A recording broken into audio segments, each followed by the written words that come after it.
most of the I say 90% of the projects I do, a lot of corporate stuff, nothing really exciting. I feel like when I tell people I'm a voiceover actor, they're just like, "Oh, have I done anything I've heard?" And I'm like, I don't know. Have you ever seen the important safety information on this, pharmaceutical ad?" And they're like, I don't, just don't recall. This project, when I saw it pop up when you guys reached out, even before I think I got it, I was sort of like saying, "Hey, I'm going to be doing a narration for a show that's going to be on PBS. Pretty exciting, New Ken Burns over here, at least the voice part." The Last Independent Automaker podcast was sponsored in part by Visit Detroit, the Alfred P. Sloan Foundation, Motor City's National Heritage Area, and by the over 375 individuals and organizations who donated to this project. Thank you. Hello and welcome back to another episode of the Last Independent Automaker podcast, where we take a look behind the scenes of how we made our documentary on American Motors. And today's episode is a fun one. I'm your producer, director, and I guess technically host, for lack of a better word. But I'm joined today by my co-producer, Jim Needle, but also by my friend, Ted Limpert, who is actor, writer, director, voiceover artist, scuba diver, and former Price is Right contestant. Did I cover all of it? Yeah, that's right. Yeah, that's most everything. And so Ted is the voice of our documentary. It's funny. I see a lot of comments on our YouTube page. There was one comment that stuck out to me. Somebody was like, "Oh, stupid AI narrator." I'm like, no, it's a real dude. I met him. Oh, man. Must sound so perfect. It sounds automated. So I thought, this is our chance to prove that we hired a real living human being.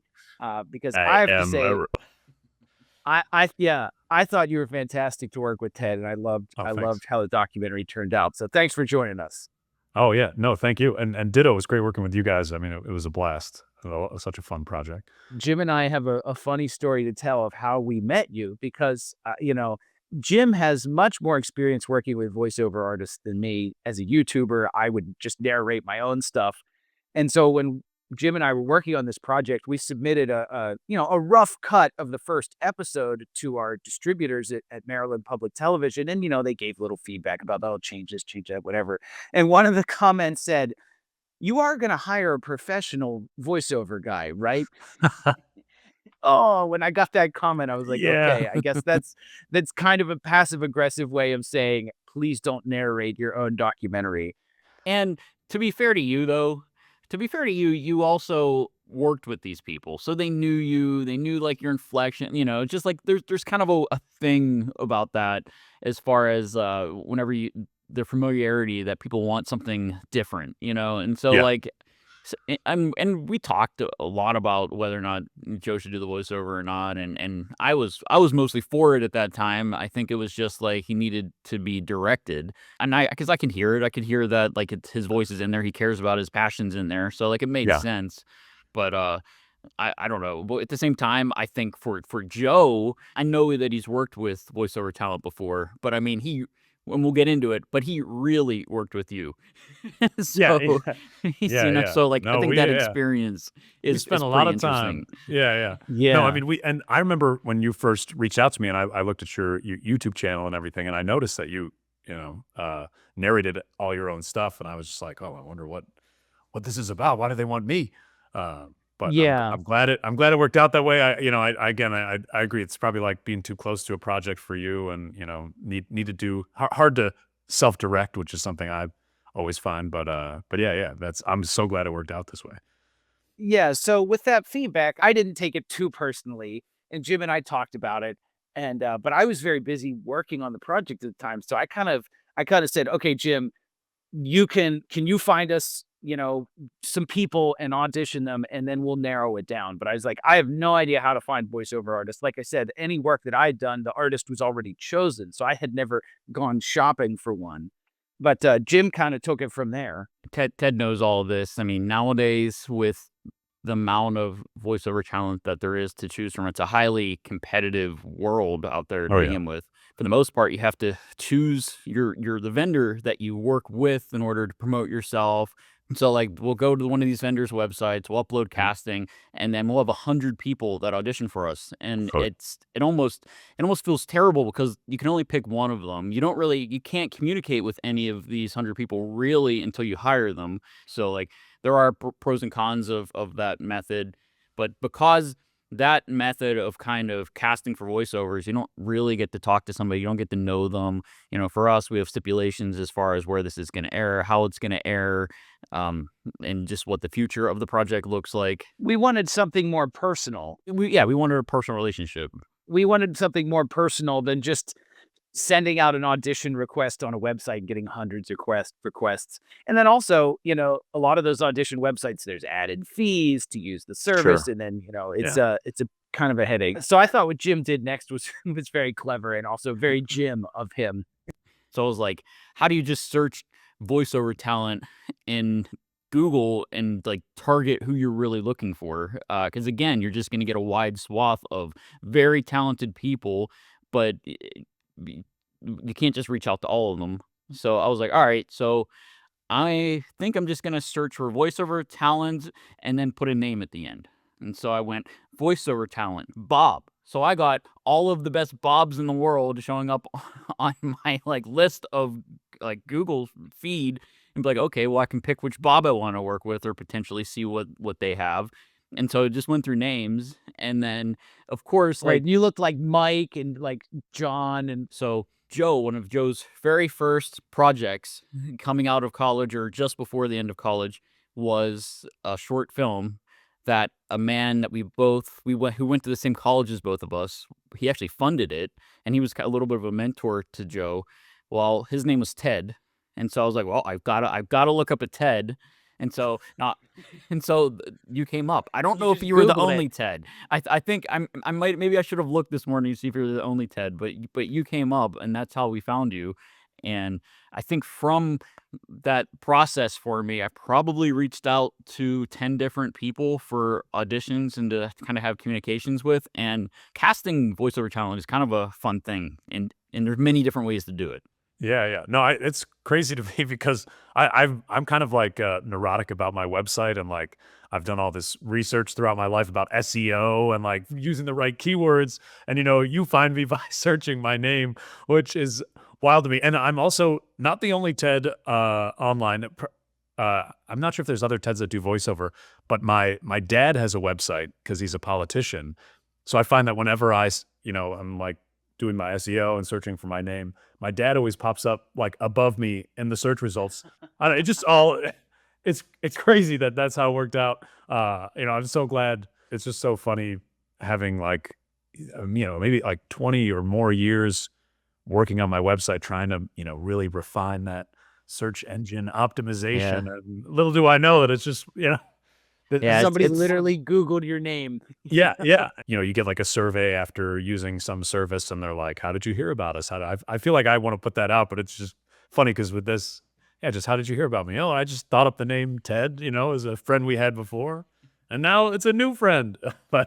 And this is probably easily one of my favorite projects, maybe of all time, but definitely that I've ever gotten through my website and through That's cool. my own kind of like marketing efforts, which I guess are just my name. It's so funny. I actually just Googled it just now. I Googled voiceover Ted, Yeah. and you are the first Ted that shows up after all the Google Yes! ads. There's ads for different voiceovers.com, LinkedIn, Sure. but the first real result is your website for Ted. And then there are All right. other Ted voiceovers though. So There you are. do have Oh, some competition out there. man. But Oh boy. so from there, Jim made a list of like 10 people and sent me all their websites. And then we got down to like 2 that I thought, okay, there could be something here. And I said, well, can we audition people? Because I was new to all this. I was like, can we audition people? Will they be mad if we like don't pay them to audition, whatever? And so Jim was like, Yeah. no, this is pretty standard. You can reach out, ask them to record 30 seconds, a minute, whatever. And so we did that for you and I think maybe 1 or 2 other people. And we kind of sat around and listened and talked about it. And I was like, I think Ted's the one, which of course made it all the funnier because of the Yeah. friend Ted that we had. It's Yeah. like such a random connection. But I was talking to my brother later, and he doesn't work in television, but he's just very perceptive. And I was kind of telling him like what kind of voiceover I was looking for. And he said, well, you're looking for a teacher. He said, you're not looking for an announcer or like a narrator. He's like, you're looking Yeah. for a teacher. You want to teach people history. And I was like, yeah, I hadn't thought of it That's that good. way. And of course, Yeah, yeah. my brother's a teacher, so of course he thought of that. And I was Oh, like, I really think his name's not that Ted, is it? Because that no, no, his name is Rich. But I think that kind of hit the mark of what we were trying to do with you is that we weren't Yeah. just trying to announce something. We were trying to teach people. Yeah, I totally get that. I feel like that's my vibe. My preferred vibe in terms of VO is like a teacher, storyteller, sort of thing. And I try to have that reflected in my website as much as possible. But I guess the real just got to put a lot more Teds in there. Get that top ranking on Google. What did you think, when we first reached out with this offer? I mean, compared to the other types of work you do, this is a somewhat of a strange project, I suppose. I mean, what did you think when we first kind of started working on this? Oh man, I mean, I got to tell you, I was so excited, and I think you did mention that you had a short list of people that you were looking through, and I was just like, I'll do anything. I think I didn't want to sound too eager in the beginning, but I was like very excited by the project. I'd always kind of wanted to do in show narration, which I think is a really interesting. Documentaries are great to watch, but I've being a voiceover actor, I've always wanted to narrate one, and this seemed like the perfect fit. I mean, I've never been a huge car guy, but my great grandfather came over from Ireland and started a tire company, and so my grandfather then took over the business, and they sold Firestone tires. But he was always going to like Formula One races and like just had all these. I mean, so I felt like I had a piece of that in me that I wanted to work on this.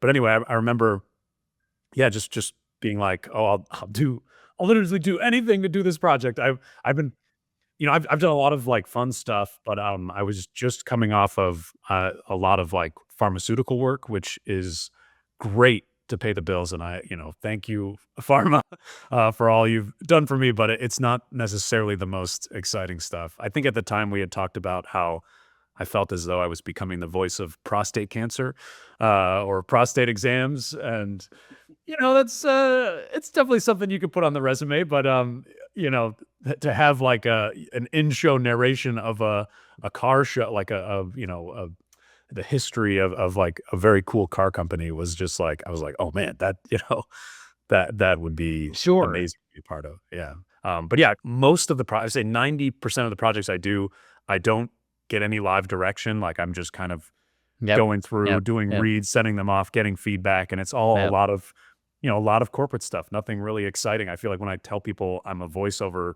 actor, they're just like, oh, have you done anything I've heard? And I'm like, I don't know. Do you like?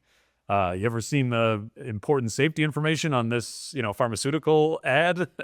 And they're like, I don't, don't recall. But yeah, but Right. that's what, this project, when I saw it pop up when you guys reached out, even before I think I got it, I was sort of like saying, hey, I'm going to be doing a narration for a show that's going to be on PBS. Pretty exciting, new Ken Burns over here, at least the voice part. Or no, I forget what Ken Burns' voiceover actor was. Peter Coyote is Peter the guy. Coyote. Yes, yeah, best name. That's what I need to change my name to Ted Coyote. But anyway, yeah, no, it's this like. I could kind of tell right off the bat that you guys were very passionate about the project, and that's the kind of stuff I want to work on, is like working with creators that are passionate about the work they're doing. I have had the opportunity to go through the casting process with you for other work now that the client has selected you. And, those ones are pretty easy, where I'm just kind of lobbing a script over the fence. And really, I don't come back with much feedback. Every now and then, I think there was a couple where there was some pickup lines or something, but for this project, what did you expect going into it, knowing there was going to be a live session? It was going to be, 15, for the final, in the actual, each episode, you probably had 15 minutes of voiceover. Like, how did you think each session was going to go? Because Like, I sat in on the first one, and at the That's it. hour mark, I had to go, and I was just like, Yeah. "Oh, I feel bad for Ted." Yeah. Like, No, no. I but mean, I was proud of Joe at the same time because, like, yeah, he yeah. was really owning what he wanted. Yeah, no, absolutely. I mean, and I have a lot of respect for that and did right away. But I do, yeah, like I didn't really know what to expect. Joe, you and I spent a lot of time But working yeah. together, which it was great. And like I looked forward to it. To give our viewers, kind of a behind the curtain look, basically the way we did voiceovers is we did them remotely. Ted, you're at your house hooked up to me via video call, and you're recording in your sound booth in the basement of your house that's all soundproofed and stuff. And then I'm here at my house looking at the script and going through the lines and taking notes. So we would do an episode, and I think it would be about like sometimes a 3 or 4 hour session. And then inevitably you would come back with pickups that was like a full script, and that would be another like 90 minutes. And then, we were working through these episodes for months and months, episode Yeah. by episode. And then sometimes like jumping on, we'd do a full script for another episode with pickups from the previous episode. It was just a lot of, yeah. And Joe, you knew exactly what you wanted, and that, I think we worked well together and had a lot of like back and forth. I'm Oh, sure there were thanks. some days for me that felt longer than others, but like overall, that's what I want to do. That's what that was like. It was fun for me. But it was a Yeah. shock initially when I was like, oh man, we're 3 hours in and we still got like 3 full pages of dialogue to get through. I mean, I don't have air conditioning or anything in the booth, so some of those like 3 hour, 4 hour sessions were pretty brutal. But it was it was so much fun, and I also feel like I learned a lot. I mean, the show itself is so exciting and so many levels, and like I was reading all about it, the whole time. So it was cool. Yeah, Jim mentioned each episode is, 28 minutes or whatever, and about 15, 12 to 15 minutes of that is voiceover, and then the rest is interviews and, clips and things. So I feel bad sometimes because I'm a bit of a stickler, but I very much came into this knowing some lines I think can just be read and sound good, but then there's other lines where for whatever reason they need to sound a certain way. And I know Yeah. as a director, talent does, you're probably one of the friendliest guys I've worked with, but I know as a general rule, you don't want to over direct talent and you don't want to force them to say a certain line a certain way. But there were certain lines where I had to say, okay, we've already got the music in here. I need you to say these words at this speed so they fit within the music that's already edited. Like for Yeah. instance, like I think of like the George Romney Christmas thing. In private, Romney confessed, "If I could have one wish granted, it would be for the public to have faith in American motors." I already Oh had the yeah. sad Christmas music edited in. I'm Yeah. like, Yeah. okay, Ted, I need you to say the line like ba ba ba ba ba ba ba ba. Like, and I was like, I'm sorry, no, I hate to like do that, but I was like, I need it to be exactly like that because otherwise it won't fit within the little gap we had. But Yeah. yeah, I mean, there are a lot of things where I'd be like, well, AMC lost a lot of money. Can you read this line 10% sadder? Or, well, this is actually good news. So I need you to kind of end it on a happy note. And I have to say, Ted, you're fantastic to work with. You're so patient with me on that stuff. And it makes the difference. I watch a lot of documentaries, and you can tell when the narrator is just reading a sheet of paper and they're not Yeah. Yeah. comprehending what they're reading. That Yeah. the producer gave them some word salad and they Yeah. just read through it, but they miss the emphasis. Yeah. And Ted, you were great, one, at having the intuition to know what the emphasis was without coaching, but on the Yeah. occasions where it did need some direction, you were so patient with me. I mean, there were certain lines where we had to do fourth and fifth and sixth and Oh seventh yeah. takes.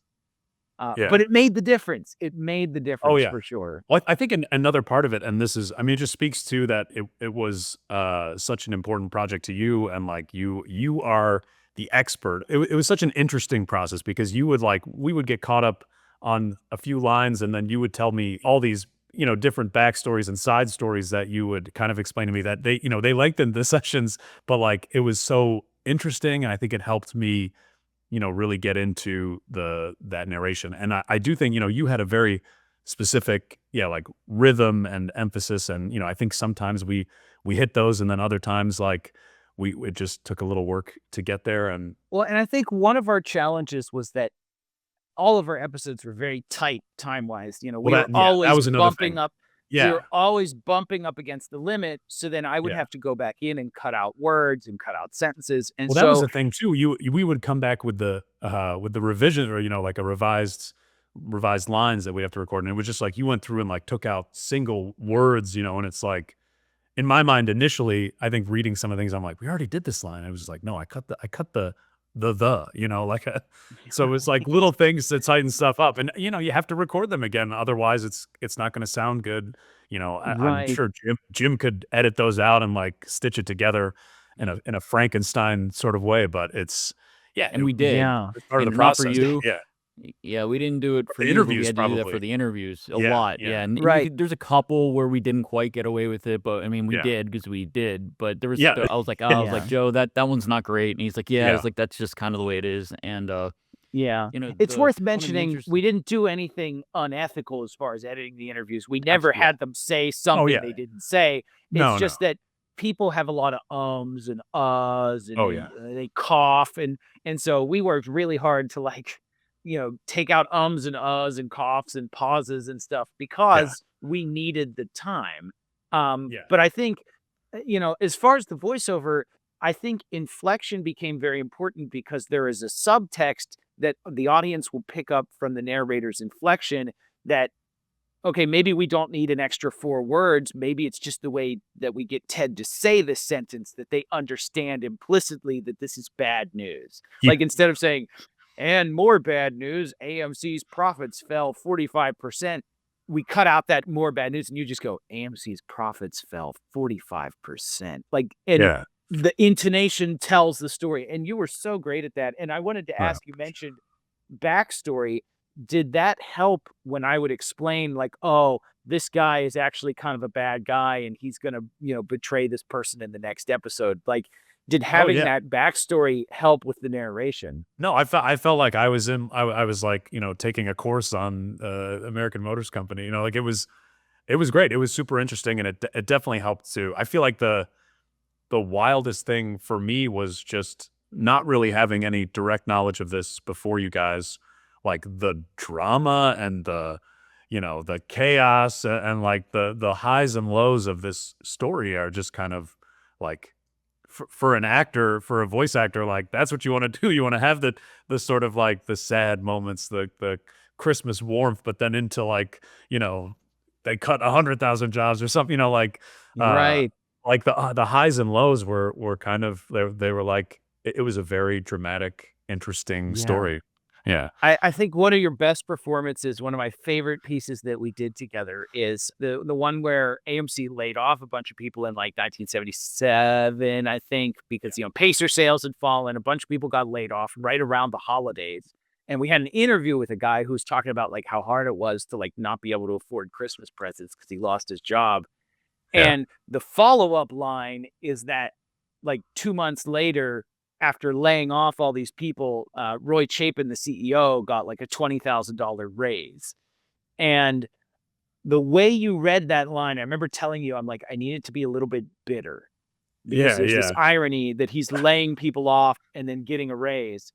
And I was like, we don't have time to explain. Like, actually, one of the feedbacks I got from MPT, they're like, why does it matter that he got a raise? I'm like, you'll know when you hear the voiceover. And Yeah. it's that bitter irony. You just delivered it. Was the perfect, like, period stop on the end of that Yeah. section. It's kind of tough when you got to tell your kid Christmas is going to be rough this year. So you're not able to get them the presents, like I said.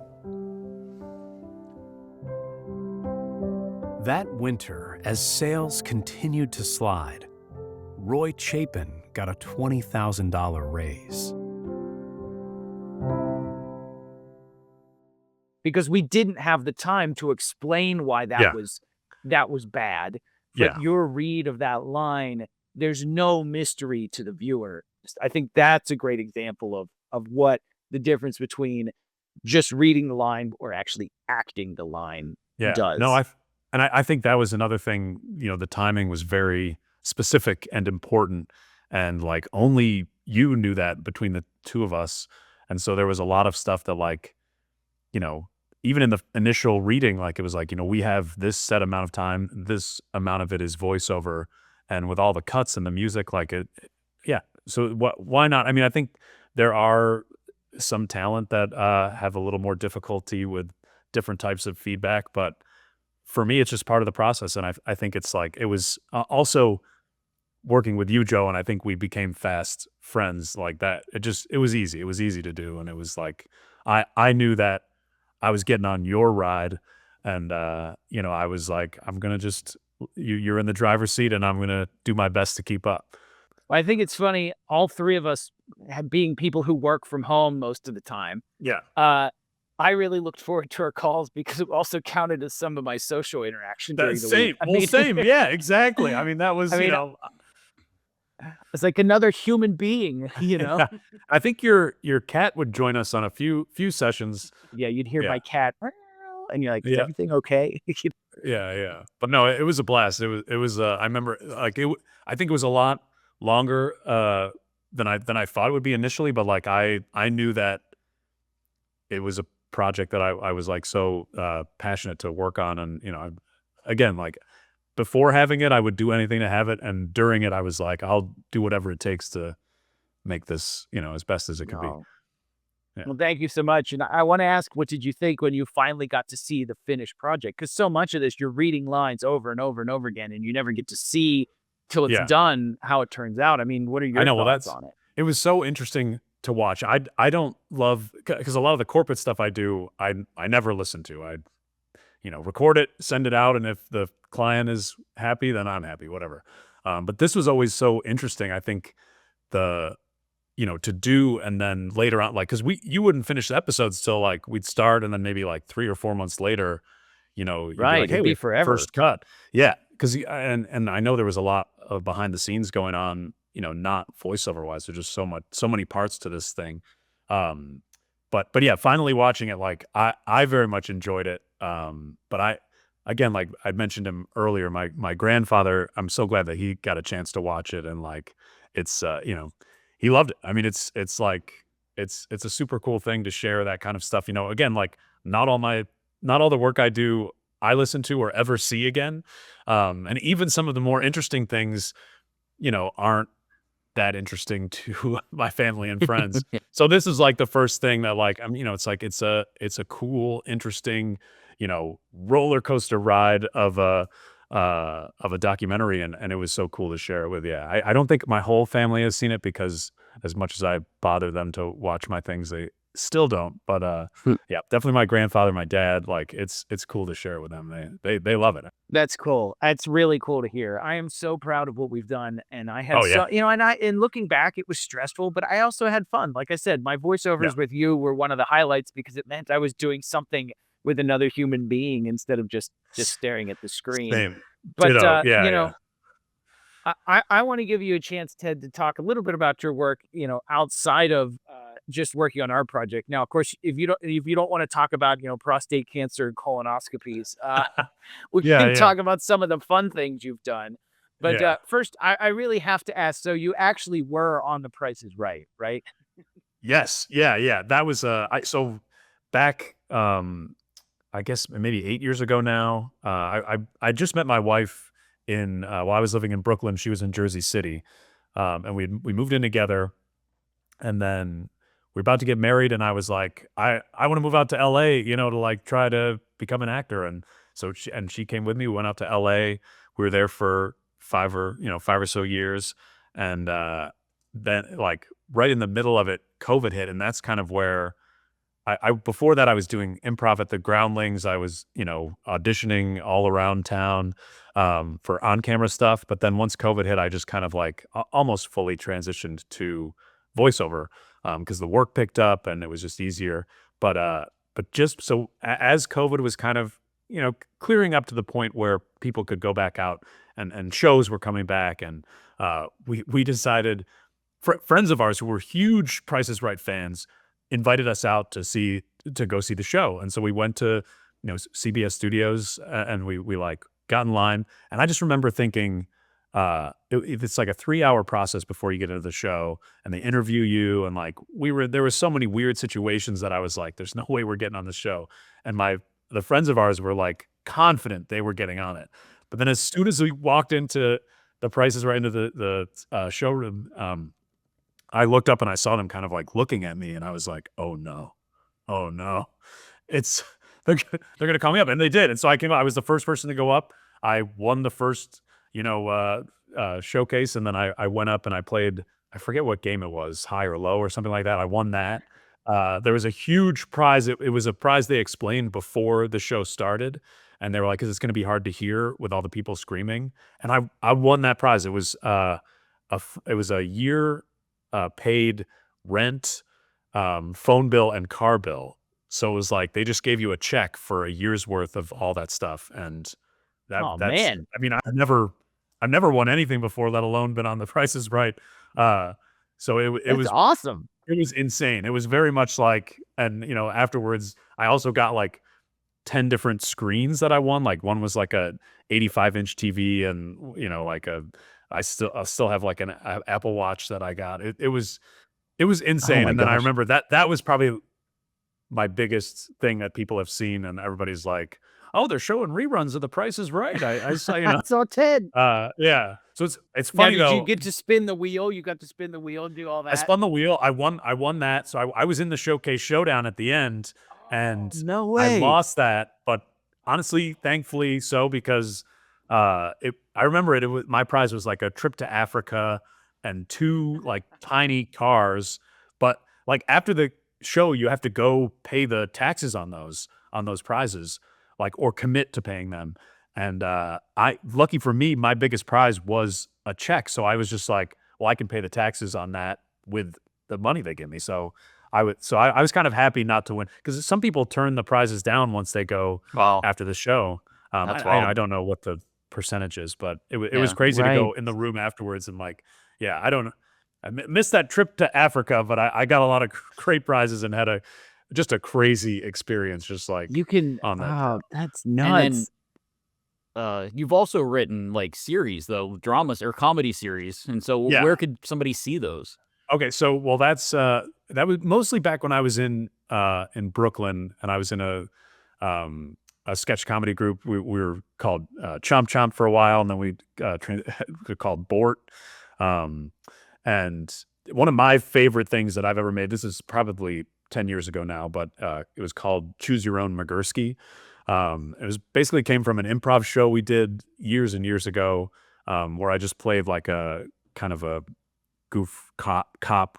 And we made it into like, we used the YouTube, like some of the little tricks you can use on there to have a choose your own adventure thing. But that's probably my proudest achievement. But then since then, when I was in LA, a good friend of mine, a collaborator that we've worked on a bunch of stuff, we wrote an animated Minecraft show for DreamWorks at the time, and now I think it's Peacock or Universal. It was Idaho Jeff, and we basically like just kind of filmed playing the game and then did voiceover for it and music, and that was a blast. That's still out there. It's a kids show, and then since then I've made a few like pilot or short sketches, but I've gotten into more writing lately. Trying to write some animated shows. I wrote a pilot about talking vegetables, like basically a non-religious Veggie Tales, and I've been working on a feature length that I have finished, but it's called Killin' Dylan, and it's just about a group of young musicians who find a time traveling record player and try to go back in time and kill Bob Dylan before he makes bad music. And it's supposed to be like an absurd comedy, and it's I thought it would just be a showcase of my comedy writing, but I've been in a few workshops and they're like, yeah, you should shop it around. They got the Dylan biopic just came out, and I don't know. We'll see. Right now, my main focus is my family. I have 2 young kids, a 2-year-old and a 4-year-old, and that takes a lot of my time and a lot of Sure. my improv Yeah. skills. But I love it. We just went to Disney World. It was crazy. I was actually thinking about you guys in the show because we rented a Wagoneer, obviously the newest version, but I was just like, oh man, this, I gotta get an AMC or a Jeep car, someday. Like I feel like that'll be the full circle moment when I can afford some a fun vehicle. But yeah, life's been good. I'm still doing a lot of voiceover, but trying to get back in writing and making things. What's your platform for people normally finding you as a voiceover artist? Well, my website is tedlimpert.com, or just search voiceover Ted on on Google. I'm on voices.com. I was on Fiverr for a while, which I like. I have some thoughts about, but Sure. at this point, people I've talked to in the voiceover industry, it's just like the Wild West. I'm basically, It I'm is. on all the platforms. I'm on Yeah. Backstage. I think the best way is just to get in touch with me personally. But I'll also, some of the stuff you've sent me, Jim, are like personal auditions from voices.com, and I'm just like, yeah, you got to be on all the platforms. I get work from every direction. I have two, agents on the West Coast and on the East Coast. So it's really just like I get a good amount of work, which is great, but I get it from all over. I would say For go sure. through the website, contact me directly, but I'll always happy to throw an audition out there, or very happy to do live directed sessions where like Joe was saying, like, have some social interaction for the day, where it goes like a couple weeks in a row where I'm just talking to myself in a closet. Gets kind of tedious. Like I said, like this was one of those, like, I thought it was a mirage at first in the desert, but like it turned out to be real, and it was definitely like both the from like meeting you guys and working with you like that, and then the project itself was just like the culmination of everything I've wanted to do as a voiceover actor. And so I feel like I hope I haven't hit my peak. I still want to make more stuff and do more narrations, but like I feel like that this like fulfilled me in a big way. Oh, well, that really means a lot, Ted. And of Yeah. course, I've had people are curious about you when they watch the series. They're like, "Who's your narrator?" Yeah. And I think part of that is because there's a lot of documentaries today that don't use narrators. They tell the story purely Yeah. through interviews. And I knew for this that interviews alone wouldn't hold the story. We had some Yeah. great interviews, great storytellers, but the subject is so complex. We Yeah. needed a narrator. And it goes back to that thing I said in the beginning. I didn't know it when I started, but you really became a teacher, right? I didn't want a narrator that was the voice of God. I didn't want a narrator that was an announcer. I wanted a narrator who was going to guide the audience through a very complicated story. And Yeah. I think you did that. And I think, the feedback we've gotten from the show, comments on YouTube, whatever, I think it worked. I'm really, really happy. And the fact that Yeah. it was fun to work with you on top of that, Yeah. it's just kind of the cherry on top. No, I was gonna say the same thing. I feel like it's I'm so happy that you guys are happy. But beyond that, like hearing good, positive feedback and like that, it's just, yeah, like the cherry on top, like the having fun working on a project that, like it took a lot of time, but like it was, yeah, thinking back, it's not even, the time was never an issue because it was a fun, enjoyable project, that I think if some of my other corporate stuff had taken that long, might be, going to plumbing school or something. I don't know at this point, but yeah, Totally this, get that. yeah. Like, and this, I know also initially you guys were working with a very set budget, a lot of like your own money and everything. And I, I felt like it was always very clear to me what we were working with, and I felt well appreciated. Both like with how you were figuring out little ways to give me a little bonus or whatever, but also just like working together. I felt like I was a part of the project, and that for me was a Yeah. very important thing. Yeah. Not many people could pronounce the name Jose Dedewader as many times as you did Oh and man, yeah. I get it was trying to right. think of some of the names. That was, yeah. There was some tasty ones in there. Yeah, that was Yeah, it's so cool to have a chance to finally put a face with the name and put a face with the voice for all of our viewers out there who've been listening to you for the last 3 hours watching the documentary. And of course, I'd like to thank all of our viewers out there for tuning in. Be sure and come back. We've got another podcast episode soon. And of course, if you haven't already, be sure and watch all 6 episodes of The Last Independent Automaker, available now on our YouTube channel and also on the PBS app. Is free to stream. So thank you so much, and we hope to see you again soon. The Last Independent Automaker podcast was sponsored in part by Visit Detroit, the Alfred P. Sloan Foundation, Motor City's National Heritage Area, and by the over 375 individuals and organizations who donated to this project. Thank you.